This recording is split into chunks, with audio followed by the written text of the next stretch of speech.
في الغربال حطيت 3 أكواب من الدقيق ونخلتهم.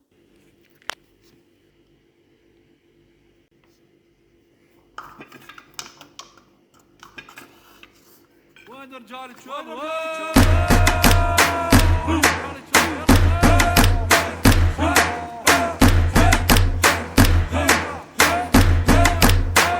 وعلى راس الملعقة بيكنج بودر ضفت لهم ملعقتين من وبيضة واحدة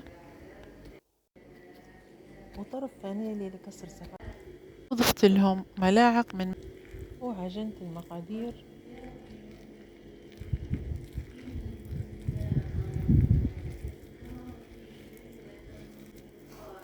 وهنا خاني التصوير، كنت نعتقد ان الرينج لايت موجه علي بشكل صحيح، وهذا كيف بانت الصور.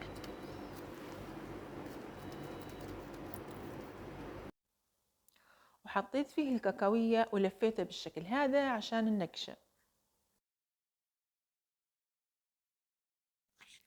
ونقشته وهذا شكله بعد النقش.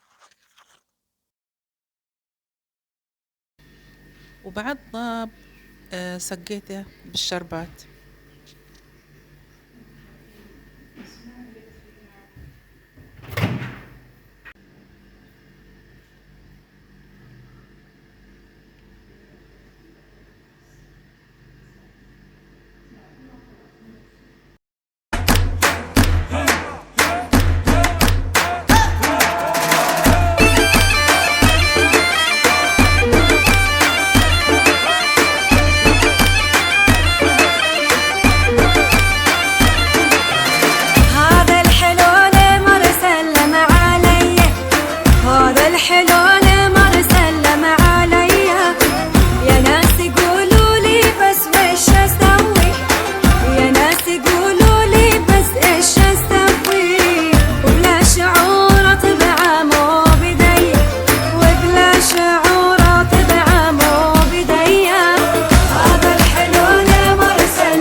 وانا بدبك باسلوبي، الدبكة هي الجوبي وانا بدبك باسلوبي.